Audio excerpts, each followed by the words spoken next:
Welcome. Taxonomy series 4 Aravali classes में आपका स्वागत है। आज अपन टैक्सोनॉमी सीरीज 4 दे रहे हैं और इसके अंदर आज कुछ कॉन्सेप्ट है। टैक्सोनॉमी के अंदर कुछ कॉन्सेप्ट है, ये स्पीसीएशन से अलग है, जाति उद्गम से कुछ अलग है। इनको अपन कॉन्सेप्ट ही कहेंगे। वैसे स्पीसीज कॉन्सेप्ट, स्पीसीज कॉन्सेप्ट, ये कौन कौन से कॉन्सेप्ट है ये देखते हैं अपन। सबसे पहले है टाइपोलॉजिकल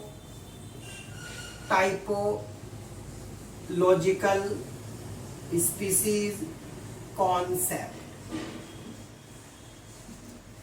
पहला है अपना टाइपोलॉजिकल स्पीसीज कॉन्सेप्ट और सेकंड है अपना नॉमिनलिस्टिक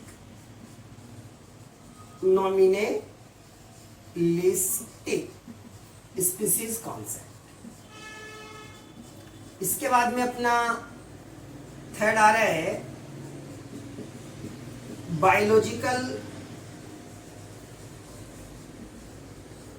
बायोलॉजिकल स्पीसीज कॉन्सेप्ट।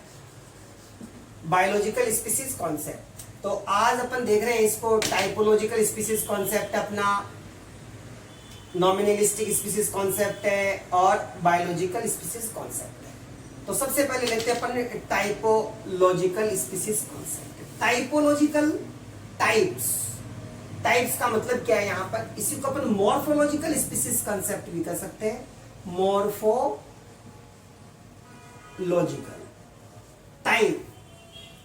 टाइप का मतलब है a group of species in which one individuals used as a representative members, this is called type species. यानी एक जाति है बहुत बड़े, जैसे मान लो कि 100 मेंबर है साहब, उन 100 मेंबर में से आपने एक मेंबर को सिलेक्ट कर लिया और उसको आपने टाइप माना है। उसी को आप स्टडी करते हुए पूरी जाति का प्रतिनिधित्व के रूप में देखेंगे।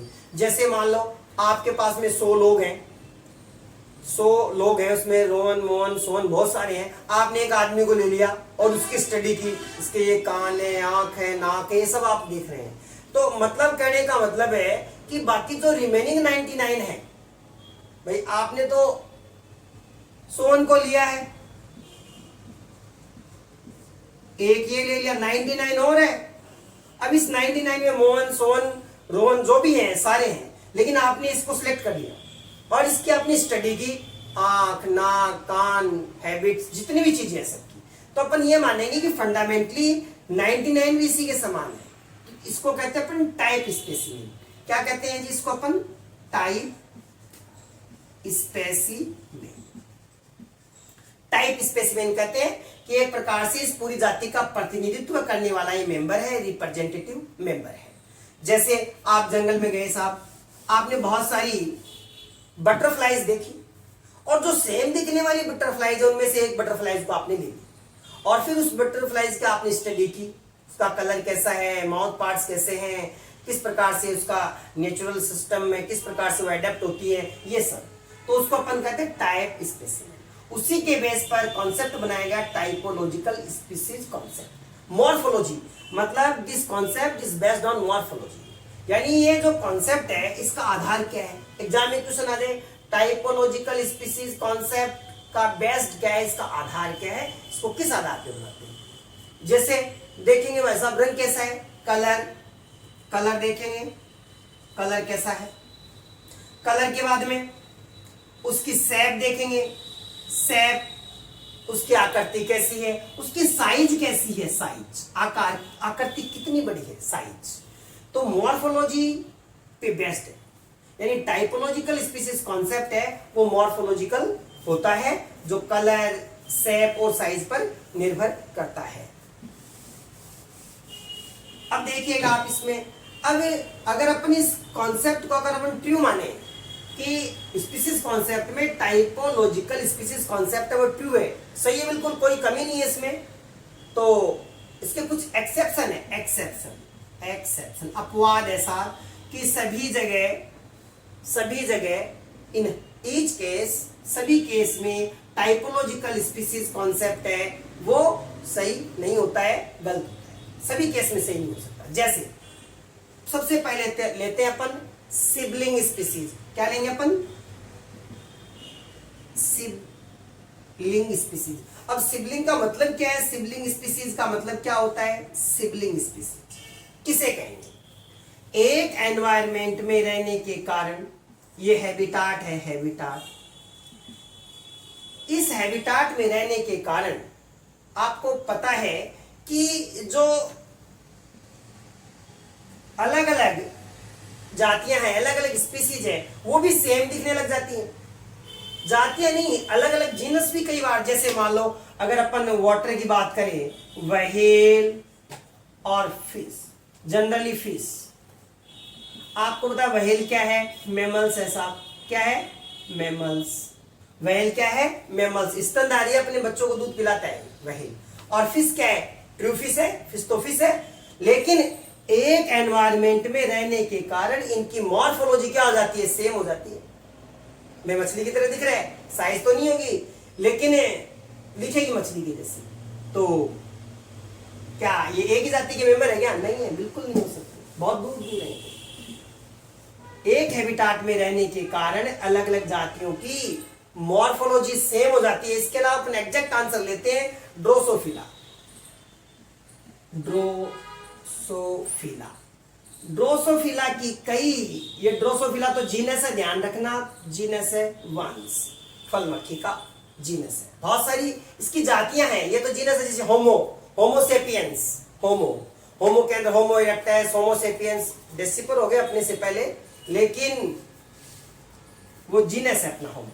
ड्रोसोफिला जीनस है, इसकी कई जातियां हैं, जैसे शुडोप्सुक्योरा, शुडोप्सुक्योरा। इसके अलावा इसकी एक जाति और लेते हैं अपन, पर्सिमिलस। अलग अलग जातियां हैं, ड्रोसोफिला की कई जातियां हैं जिनके आपस में रिप्रोडक्शन नहीं हो सकता है। जातियों का मतलब ये होता है कि अगर अलग अलग जाति होगी तो उनके बीच में रिप्रोडक्शन नहीं होगा, सफल प्रजनन नहीं होगा, तो उसको कहते हैं सिबलिंग स्पीसीज, एक्सेप्शन होता है।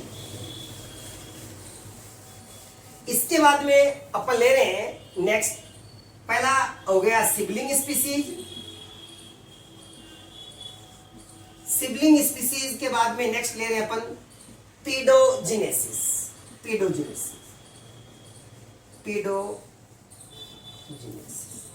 पहले तो अपन ये समझेंगे कि पीडोजिनेसिस क्या होता है।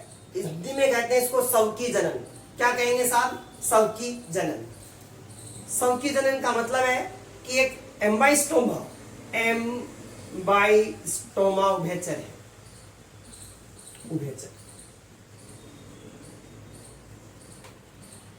उभयचर है, और इसका जो लार्वा है उसका नाम है एक्जोलोटल लार्वा। एक्जोलोटल लार्वा, दोनों मॉर्फोलॉजिकली डिसिमिलर है, बिल्कुल कंप्लीट। और ये एक्जोलोटल लार्वा है वो रिप्रोडक्शन करने लग जाता है। ये रिप्रोडक्शन करेगा, एम्बाइस्टोमा रिप्रोडक्शन करेगा, एक्जोलोटल लार्वा बनाएगा, एक्जोलोटल लार्वा रिप्रोडक्शन करेगा, एक्जोलोटल लार्वा बनाएगा। मतलब लार्वा को प्रोड्यूस करे, लार्वा के द्वारा लार्वा बने। भाई नियम क्या कहता है कि एक्जोलोटल लार्वा है वो एम्बाइस्टोमा बनाए मेटामॉर्फोसिस के द्वारा, कायांतरण के द्वारा, मेटामॉर्फोसिस, कायांतरण के द्वारा। यानी पीडोजिनेसिस का मतलब क्या हो गया कि पीडोजिनेसिस का मतलब है एक प्रकार से बेबी रिप्रोडक्शन। एक्जोलोटल इसका लार्वा है बेबी एम्बाइस्टोमा का, एम्बाइस्टोमा रिप्रोडक्शन करता है और एक्जोलोटल लार्वा बनाता है, राइट। अब एक्जोलोटल लार्वा का नेचुरल प्रोसेस क्या होना चाहिए? ये एम्बाइस्टोमा बनाए मेटामॉर्फोसिस के द्वारा, लेकिन नहीं, एक्जोलोटल लार्वा क्या बनाता है? रिप्रोडक्शन से एक्जोलोटल लार्वा बनाता है, रिप्रोडक्शन करता है और एक्जोलोटल लार्वा ही बना लेता है। तो बताइए आप कि एक्जोलोटल लार्वा और एम्बाइस्टोमा अलग अलग स्पीसीज है? Means axolotl larva and Ambystoma are different species? No, the same species. The axolotl larva is the stage of embryonic of Ambystoma. ये एम्बाइस्टोमा की घूर्णी अवस्था है जो जनन कर रही है। तो पीडोजिनेसिस भी इसका एक एक्सेप्शन है, टाइपोलॉजिकल स्पीसीज कांसेप्ट। थर्ड, इसकी बात करें अपन पॉलीमॉर्फिज्म। पॉलीमॉर्फिज्म। पॉलीमॉर्फिज्म में देखिए आप, पॉलीमॉर्फिज्म का मतलब है स्पीसीज एक होगी साहब। स्पीसीज क्या होगी? एक। इसके जो मेंबर है, स्पीसीज वन स्पीसीज के जो मेंबर है, मेंबर्स वो डिफरेंट होते हैं, मेंबर्स डिफर। जैसे टर्माइट के अंदर कास्ट होती है, अलग अलग कास्ट, जाति नहीं कहेंगे, कास्ट। कास्ट को हिंदी में कहते हैं ज्ञाति। सैनिक अलग होते हैं, सोल्जर्स, वर्कर्स और किंग और क्वीन, सभी की मार्फोलॉजी डिफरेंट है। तो क्या उनकी मार्फोलॉजी डिफरेंट है तो क्या अलग अलग स्पीसीज है? नहीं। टाइपोलॉजिकल स्पीसीज कॉन्सेप्ट क्या कहता है कि जिनकी मॉर्फोलॉजी सेम है वो सेम स्पीसीज के हैं। आप बात को समझिए। टाइपोलॉजिकल स्पीसीज कॉन्सेप्ट क्या कहता है? जिनकी मॉर्फोलॉजी सेम है, साइज, कलर, तो वो एक स्पीसीज के होंगे। ये कौन कहता है? Typological species concept. लेकिन ये एक्सेप्शन चल रहे हैं, सिबलिंग स्पीसीज, पेडोजेनेसिस, पॉलीमॉर्फिज्म। तो इसके अलावा हनीबी में देख लें अपन, क्वीन की मॉर्फोलॉजी अलग हो जाती है कुछ, सोल्जर की कुछ अलग हो जाती है, और अकॉर्डिंग टू एज इनमें चेंज होता रहता है। तो ये इसके एक्सेप्शन है टाइपोलॉजिकल स्पीसीज कॉन्सेप्ट के। ये एक प्रकार से इसकी डिमेरिट्स है, फ्लॉप है। और इसके बाद में नेक्स्ट लेते हैं अपन नॉमिनलिस्टिक। नॉमिनलिस्टिक जो स्पीसीज कॉन्सेप्ट है, ये बहुत ही नॉमिनलिस्टिक स्पीसीज कॉन्सेप्ट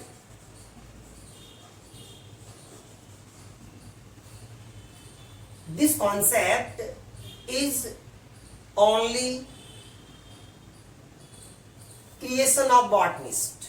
ये वनस्पति वैज्ञानिक थे, साइंटिस्ट, उसके क्रिएशंस है, उनके द्वारा बनाया गया है। और वो क्या कहते हैं कि species does not exist, species does not exist, species कुछ नहीं होती है, ये तो केवल एक मानव की एक उपज है, ब्रेन की उपज है। इट इज ब्रेन क्रिएशंस, ये केवल मानव के मस्तिष्क की उपज होती है। नॉमिनलिस्टिक स्पीसीज कॉन्सेप्ट कहता है। ये इसको दिया किसने? जो बॉटनिस्ट थे, बॉटनी के अंदर इसको लागू किया गया था, मेन बॉटनी में। तो ये कहां तक रिलेटेड था, किससे संबंधित था? बॉटनिस्ट के द्वारा, बॉटनी से संबंधित था। और फ्रांस में था, फ्रांस, कहां पर, कौन सा देश? फ्रांस तक ये सीमित था। इसको केवल फ्रांस में ही खासकर इसको यूज किया गया था, फ्रांस में, और 18वीं सेंचुरी के अंदर। तो इसके अंदर ज्यादा बात याद नहीं लिखनी। नॉमिनलिस्टिक स्पीसीज का मतलब है कि जाति एक नाम मात्र है। नॉमिनलिस्टिक नाम मात्र, जाति होती नहीं है। मतलब कहने का मतलब था कि स्नेक, ह्यूमन से कुछ नहीं है। और ये क्या कह रहे हैं कि केवल ये तो ह्यूमंस के ब्रेन की उपज है, क्रिएशन है केवल। और बॉटनिस्ट इसको क्या बता रहे हैं? बॉटनिस्ट क्या बता रहे हैं कि जाति है ही नहीं, कुछ नहीं है जाति, केवल मेंबर्स होते हैं, जाति कुछ नहीं होती है। और ये फ्रांस तक ही सीमित था। फ्रांस के जो लोग हैं उन्होंने ये दिया था, फ्रांस के लोग जो बॉटनिस्ट थे उनकी बात कर रहे हैं अपन, उन्होंने ये दिया था नॉमिनलिस्टिक स्पीसीज कॉन्सेप्ट। इसके बाद में आता है biological species concept. Biological species concept. Biological species concept के रेफरेंस में टाइम टू टाइम कई वैज्ञानिकों ने अलग अलग बातें बताई हैं। और इसके अंदर ये जो पॉइंट्स हैं वो अपन देखेंगे। जैसे जॉन रे ने, जॉर्डन,